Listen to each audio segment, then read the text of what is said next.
It is not always easy to stand and speak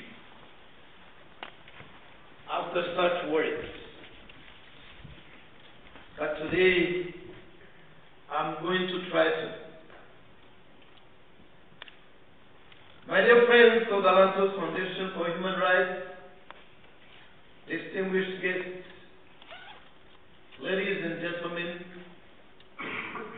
please help me to thank once again Mrs. Katrina Lantos Strait, the entire staff and board members of the Lantos Foundation for their conviction to human rights.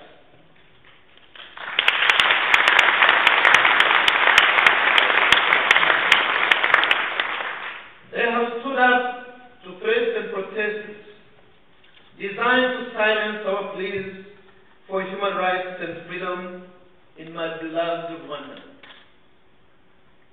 My dear friends, distinguished guests, ladies and gentlemen, I am deeply humbled to receive the prestigious Lantos Foundation Human Rights Award. I'm an ordinary man. I feel incredibly honored to be elevated to the same class as His Holiness the Dalai Lama and Professor Elie Wiesel, who have received this award before me. Please help me to thank these two distinguished and towering figures who have contributed so much to the advancement of humanity.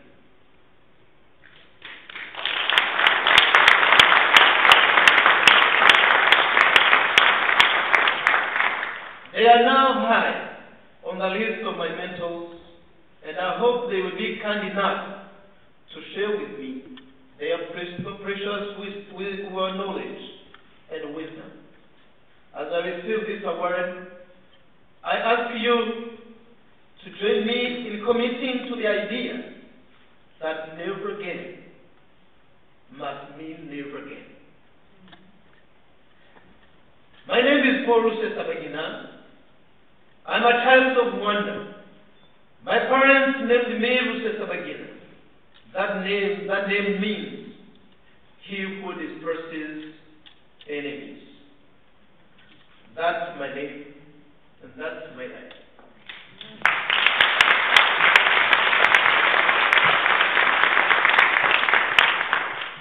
When I was a small boy growing up in Rwanda, my dad was one of my heroes. He was my hero because even though he could not read and write, he was a very wise man.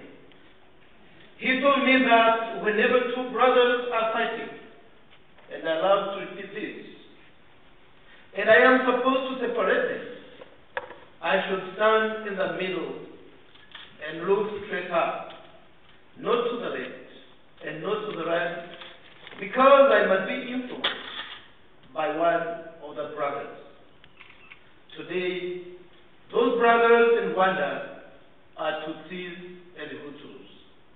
Always brothers, but not always living in harmony. Today, I do not judge those brothers, but I tell the truth about what they are doing. I want to create a world where those two brothers can live together in peace and harmony like brothers are supposed to do. Not one brother oppressing or imprisoning the other, just living together as equals in harmony like brothers are supposed to do. In 1994, I watched my country dissolve into chaos and mayhem.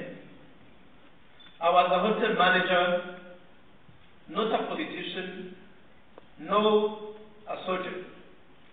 Still, I listened to the little voice inside me, my conscience, and tried to do everything that I could to stop the violence and to shelter the 1,268 people who had come to my hotel for shelter. Some who at first could pay, some who just ran to us for safety, but we all made it through help. I'm proud to say that the Mikolim Hotel was the only public place in Rwanda where no one died, no one was beaten, and everyone who sought shelter made it through the genocide alive.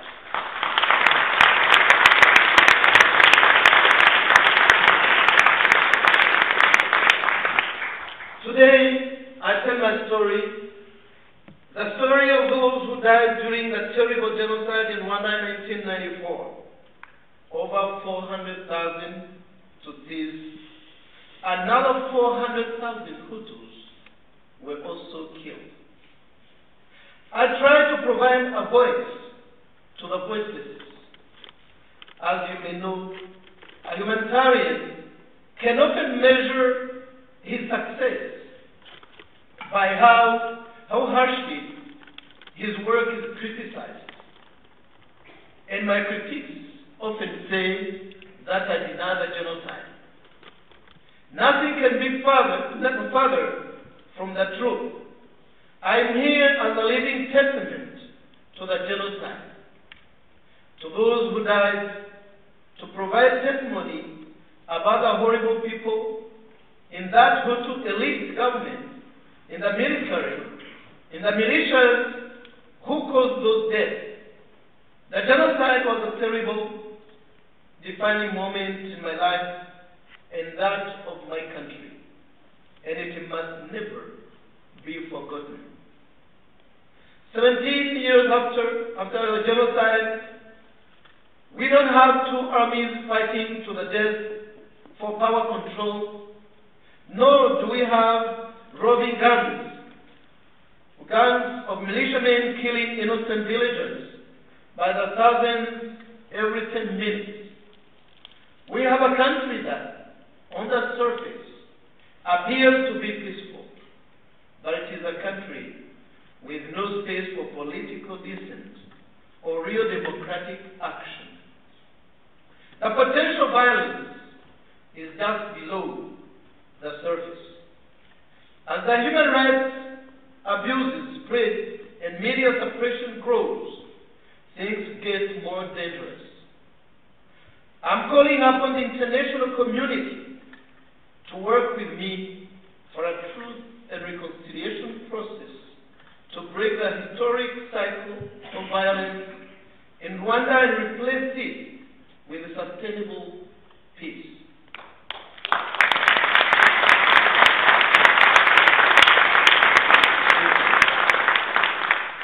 But what I have found over the years is that Rwanda has unfortunately not changed so much. The leaders who caused the genocide are now gone. And this is an excellent thing. But Rwanda has new leaders now. And as we say in Kinyarwanda, the dancers have changed, but unfortunately, the music stays the same. Now, I spend my time as a humanitarian, reminding people that we must never forget, and saddened that we forget all too often. In addition to talking about the 1994 genocide, I also cannot stay silent about what is happening in Rwanda today. Freedom of speech and freedom of the press do not exist. Political oppression is the norm. Opposition leaders are arrested and killed. Today in Rwanda, leaders insist that a dictatorship is necessary to safeguard the people. In fact, as with all dictatorships, it only serves to safeguard itself.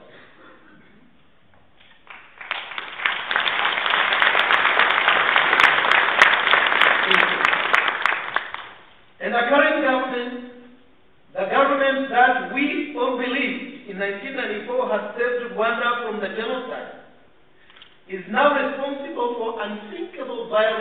next door in the Congo.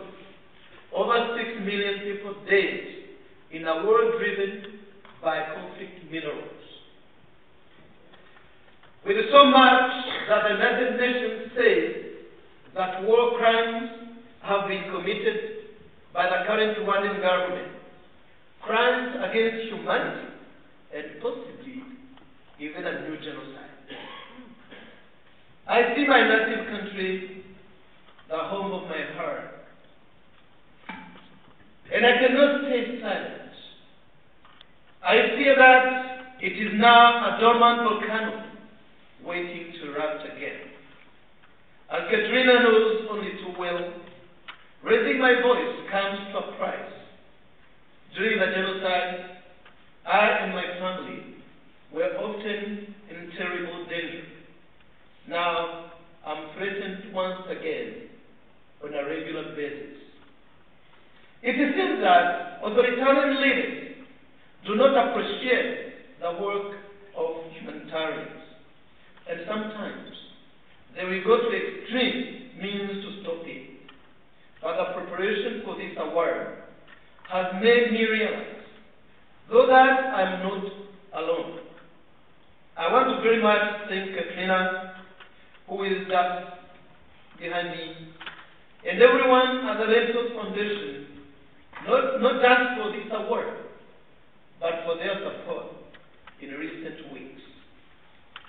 As the Rwandan government and its advocates tried to silence my voice, they were steadfast in standing up for what was right, in standing up for free speech and for the prospect of truth, reconciliation, and peace in my native Rwanda.